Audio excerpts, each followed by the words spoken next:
ঈদের দিন কুরবানি দিলে কি করে হবে? আমি ঈদের দিনটা টুকটুকিতে করে সবারই সাথে বেড়াতে যাবো না, আজকে কুরবানি দাও তুমি। আমি পারি না আর পারি। ডিসক্লেমার, এই ভিডিও থেকে বাচ্চারা দূরে থাকো। সকালবেলা কি একটা ভালো লাগে শাক রান্না তোর ভাত রান্না আর তিন মেয়ে কাপ করে বসে থাকো, তার কোনো জোর নাই। ফাই দিতে হবে, অফিস দেবে, আমার জীবনটা পুরো লাল হয়ে গেল। কই গো লোকটা, এই সাইকেলের বাইরে দিকে শোনো দিনে, এই লোকটা শুনতে পায় না নাকি? মনুরে লাপা শোনো। কিরে কুঞ্জুরি, কি বলছিস? তোদের কথা মতো আমি চলতে পারবো না। আমি এই ছেলে গুলাম না, আগে ঝাড় দেবো তারপরে ভাত রান্নবো। তোদের কথা আমি শুনতে পারবো না। আরে তোমাকে ও বললো নাকি আমি? তুমি ঝাড় দি ভাত রান্ধো, এখানে আসো, আমি তোমাকে দুইটা কথা বলছি, কথাটা শুনে যাও। এখানে আসো।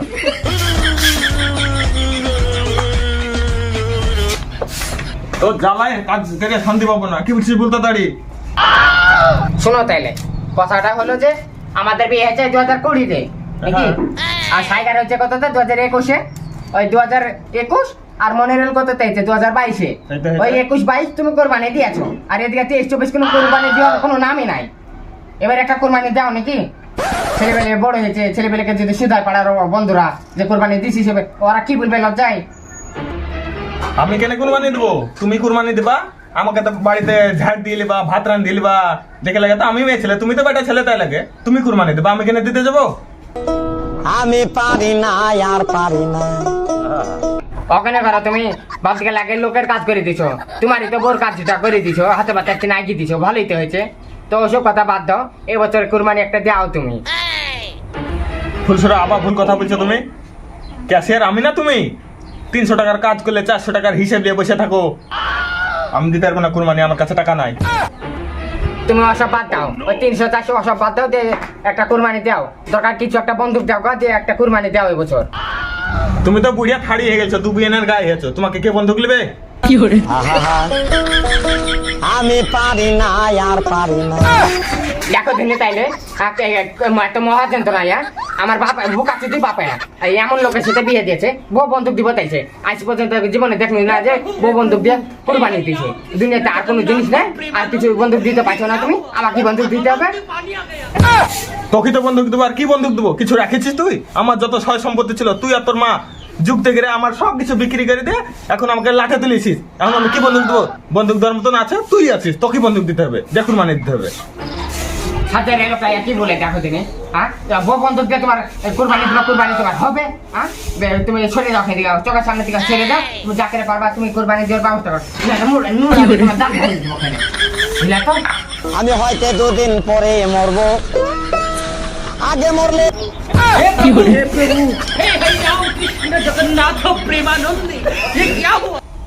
আব্বা, ও আব্বা, হ্যালো, কে কি যাচ্ছি? আব্বা, হ্যালো, আব্বা, আব্বা তুমি এখানে? আমি কোন চলতে পুরো হয়রান হয়ে গেলুম। এবার তুমি কুরবানি দিবা না? টাকা পয়সা নাই রে, কুরবানি টুরবানি দিতে পারবো না। পারলে তোর মাকে বন্দুক দেখা, খদ্দে একটা। মাকে বন্ধুক দিতে হচ্ছে? তুমি তো মিনিট অন্তর বিড়ি খাও, আবার দিনে 10-12 টাকার পান খাও, ওতে টাকা ফুরায় না। আর কুরবানি দিতে বললি টাকা নাই, টাকা নাই, টাকা নাই, তো তুমি। আমি পারি না আর পারি না। আমি ওসব কথা বাদ দাও, যে কি কুরবানি দিতে হয়, কিভাবে দিতে হয় তা বলো তোমাকে। আমি কুরবানি দেবো, তোমাকে দিতে হয় না কুরবানি। তুই তো তোর মার দিকে গেলছিস রে, টালের বংশধর, তোর মা যেমন টাল তুইও টাল। কি কুরবানি দেয় আজ পর্যন্ত তুই জানিস না? গরু ছাগল কুরবানি দেয়।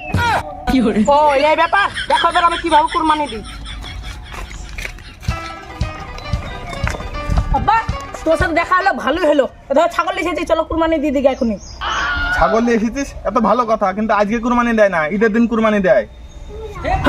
ঈদের দিন কুরবানি দিলে কি করে হবে? আমি ঈদের দিনটা টুকটুকিতে করে সবারই সাথে বেড়াতে যাবো না, আজকে কুরবানি দাও তুমি। আমি পারি না আর পারি। এত টালের বংশধর রে তুই, তুই তো আমার তো তা লাগে না। আজকে কুরবানি দেয় না, ঈদের দিন কুরবানি দেয়, আর তুই ছাগল পালি উঠে তুই কেন? রাস্তায় ছিল কাজ ছাগল, আমি জানি না, ধরিলে চলে এসেছি। তুমি তো বললা গরু ছাগল সবারই কুরবানি হয়, তাহলে আমি ছাগলটা ধরে লিখেছি। মহাজন তো নেব না তো খালিয়া যাত্রা ছাগল কুরবানি দেবো বললে হবে নাকি? পরের ছাগল কুরবানি হয়। টালের বংশধর করে ছাগল ছাগ বুঝনা করে কার। আর আমি কুরবানি দিছি, আর মা একবার রেখেছে, আর ও একবার রেখেছে, আমি কুরবানি দিছি যাকে পাচ্ছি। লে খা খা, এবছর কুরবানিটা আমার ভালো হয়েছে, সস্তা ধরে ভালো করো, পাড়ার মধ্যে আমার সেরা কুরবানি হবে। লে খা খা। বাবা গরু আমার খাচ্ছে কত গো। রাকুল ভাই একটা বড় বিপদে পড়ে তোমার কাছে আসনু গো।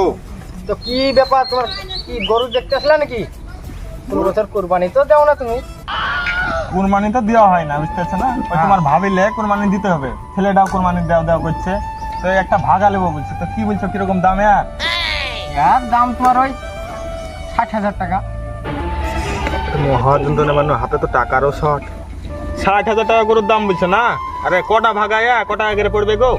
তো তুমি ভাগা তো লিবা বলছো, এ গরুর ভাগা লিতে পারবা তুমি? পাড়ার মধ্যে সেরা গরু ওই তোমার পড়বে ওই তোমার ওই 8,000 টাকা পড়বে 7টা ভাগা। তাহলে 8,000 টাকা করে ভাগা পড়বে বলছো না? হ্যাঁ। তাহলে কুরবানি যখন দিব 2-3 বছর কুরবানি দিনি, তাহলে ভালো কুরবানি দিই। তাহলে শুনো, হ্যাঁ বলো। আমার কাছে তো এখন 8,000 টাকা নাই, ওই 6,000 টাকা মতন আছে। তো তুমি লেও ম্যানেজ করো, আর আমি কুরবানির আগে, আমি ঈদের আগে তোমাকে টাকা দিয়ে দেবো, বুঝলা? তুমি না করো না, ওইদিকে খ্যাচ খ্যাচ করছে, এদিকে বেটা এদিকে চিলাপিলি করছে, আর করো না। কুরবানি তো একটা হয় না গো। হয় না, আমি বুঝতে পারছি, কিন্তু কি করবো, উপায় নাই এখন। তুমি 6,000 টাকা লেও, আমি ঈদের আগে দিয়ে দেবো, ঈদের আগে নিশ্চিত দিয়ে দেবো। একটা তো হয় না, 2,000 টাকা তুমি থুই দিছো ভাগা লিছো। না, আমি আমি আমি তোমাকে দিব, বললো তো, কথা দিনও আমি দিব, ঠিক আছে? তুমি থাকো, আমি ম্যানেজ করি গে 2,000 হ্যাঁ টাকা। তাহলে দেখো টপ করে দিও, ধাপতি তো হয় না। আনুল ভাই বাড়িতে আছে নাকি? আছি গো, আচ্ছা বসো। আনুল ভাই এবার কুরবানি দেবো ভাবছি, তো ভাগাতে কেউ নিতে চাইছে না, তো তুমি কুরবানি দিয়েছো নাকি? কুরবানি তো দিচ্ছি গো একটা, তো তোমাকে ভাগাতে লিবেও না কেউ। হ্যাঁ, তা নিবে না কেন আমাকে? আমার কি টাকার অভাব আছে? লোকে 15-16 হাজার টাকা দিয়ে কুরবানি নিলে আমি 16, 17, 18, 20, 20 হাজার টাকা দিয়ে নিতে পারবো আমি। তুমি ভুল ভাবছো আমিন ভাই, বুঝতে পারছো তো? ওই কার টাকা আছে কি কার টাকা নাই কুরবানিতে তা দেখে না, বুঝলে তো? দেখে টাকাটা হারাম কি হালাল সেটা দেখে, বুঝতে পারছো তো? আর দেখো আমি দেখো গরিব, এ দেখো আমার পায়ের জুতে পর্যন্ত ছিড়া, বুঝতে পারছো তো? আমার ভাগা নেওয়ার ক্ষমতা নাই, তাও আমি দেখো রাকিবুলকে আমি 6,000 টাকা দিন, আর 2,000 টাকা পাবে, 2,000 টাকা ধার আছে, তাও আমাকে ভাগাতে নিল, কিন্তু তোমাকে নেবে না। কিসে লেগে জানো তো? তোমাদের সুদে টাকা খাটাও আর লেগে। ও এই ব্যাপার, আমি সুদে টাকা খাটাই বলে আমাকে কুরবানিতে নিবে না? আমি রাকিবুলের কাছে গেলছিল কুরবানি দেবো বলে, রাকিবুল তার নিল না আমাকে, তাহলে আমি কি করবো? কি আর করবা বলো? তোমার সব কথা আমি বুঝতে পারছি, কিন্তু হারাম টাকা দিয়ে তো কুরবানি হয় না। তুমি যদি হালাল টাকা দাও তবেই হবে, তুমি যদি ওই সুদ খাটানে ছেড়ে দাও তবেই তোমার কুরবানি হবে, এবং তোমাকে সবাই কুরবানিতে নিবে। সবই তো বুঝতে পারছি আনুল ভাই, তোমার হাত ধরে কথা দিচ্ছি, আমি আর সুদে টাকা খাটাবো না। আর সুদে টাকা খাটানোর টাকা দিয়ে তুমি তো কুরবানি টুরবানির সাথে নিবা না। তো আমার মা আমাকে কিছু টাকা দেবে বলেছে, ওই টাকা দিয়ে তুমি একটা কুরবানির ব্যবস্থা করে দাও, তো যা করে হোক তুমি করে দাও। তুমি তো সবই বুঝতে পারছো যে এই সুদে টাকা খাটানোর লেগে তোমাকে কেউ সাথে লিছে না, কেউ লিবেও না। এই জিনিসটা এত খারাপ আর এত হারাম, এত মানুষই তোমাকে সাথে লিছে না, তো উপরওয়ালা কি করে নেবে? তুমি সব ব্যবসা ছেড়ে দাও, বুঝতে পারছো তো? তুমি আমাদের মতন সৎভাবে টাকা উপার্জন করো, বুঝতে পারছো? আর আমি রাকুলের সাথে কথা বলছি, ভাগা আর ফাঁকা আছে, বুঝলা তো? আর একটা ভাগা লাগবে, তো আমি ওর সাথে কথা বলছি, যে তোমাকে আমি জানাচ্ছি, ঠিক আছে? বিকালের মধ্যে তুমি যাও, তোমাকে আমি বিকালের মধ্যে জানাবো। হ্যাঁ, যাও। ঠিক আছে আনুল ভাই, চলে আনো তাহলে। তো রাকুল ভাই দেখো, তোমার এই যে 2,000 টাকা পা থাকে না, ওই কুরবানির টাকা তাহলে শোধ হয়ে গেল, বুঝতে পারছো? হ্যাঁ, হ্যাঁ। আর একটা বিপদ ঘটে গেছে। কি বিপদ? ওই যে আমাদের পাড়া রিয়ামিন নাই, হ্যাঁ। ও বলছে যে ওকে কেউ ভাগাতে লিচ্ছে না, তো আমাদের সাথে ভাগা একটা করে দিতে বলছে, তো একটা ব্যবস্থা করে দাও। না না না না, এইটা হবে না। ও আমার কাছে এসেছিল, আমি ওকে ঘুরে দিয়েছি, ও ভাগা লিব বলে এসেছিল। ও সুদের টাকা খাটায়, ও আর সুদের টাকা খাটাইলে কুরবানি তো আর হবেই না, আমাদের সাথে থাকলে আমাদেরও হবে না। তাইলে ও, তুমি তো ভালোই জানো যে ও সুদের টাকা খাটায়, তাহলে তুমি হে তরফদারি করছো কেন? সবই বুঝতে পারছি রাকুল ভাই, কিন্তু ওর তো কিছু করার নাই। ও সুদে টাকা খাটায়, সেটা আমিও জানি, তুমিও জানো। ওই কারণে তুমি কেন, কেউই ভাগাতে নিতে চাইছে না। কিন্তু ও এসেছিল আমার বাড়িতে, এসে বলছে যে আমাকে একটা ভাগাতে লেও, আমার মা কিছু টাকা দেবে, সেই টাকা দিয়ে কুরবানির ভাগা নেবে। ওর লেগে আমি বলেছি দেখো রাকুলকে বলে দেখছি, যদি হয় তাহলে তোমাকে ফোন করে আমি জানাবো। তো তুমি যদি লিবো বলো তাহলে ওকে ফোন করবো। ও, আর মা টাকা দিয়ে বলছে না? তাইলে দেখো, ফোন করো, ডাকো ওকে। যখন সুদের টাকা দেবো না বলছো, ওর মার টাকা হালাল টাকাই হবে, তাহলে বলো ওকে জানাও। দাঁড়াও আমি ফোন করে, বুঝলে? হ্যাঁ হ্যাঁ, ফোন করো। হ্যালো। হ্যাঁ বলো আনুল ভাই, কি হলো? হ্যাঁ, তুমি চলে এসো, ওই রাকুলের বাড়ির কাছে চলে এসো, 8,000 টাকা নিয়ে এসো, বুঝলে তো? কিন্তু তোমার ওই সুদের হারাম টাকা নিয়ে আসবে না, তোমার মার কাছ থেকে 8,000 টাকা নিয়ে তুমি তাড়াতাড়ি চলে এসো। হ্যাঁ, এখানে রাকুল তোমার সাথে কথা বলবে। হ্যাঁ আনুল ভাই ঠিক আছে, আমি আসছি, টাকা আমার কাছে আছে, আসছি, থামো।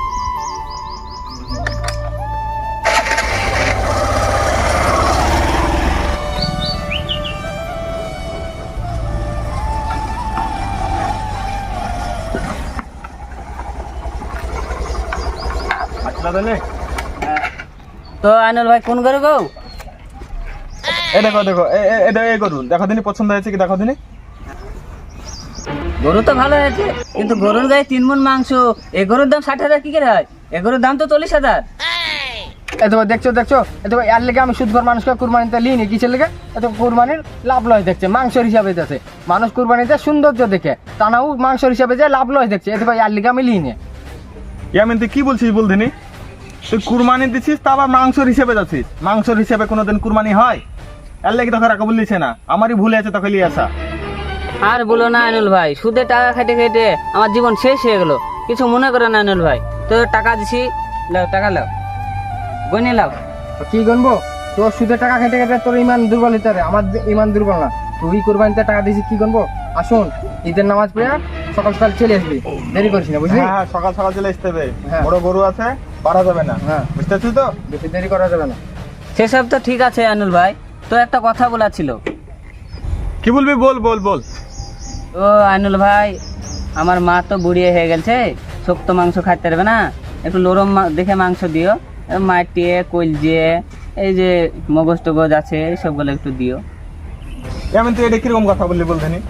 তুই যদি কলজিয়া মাটিয়ে তার মগজ সবই নিলি তাহলে আমরা কি নিবো?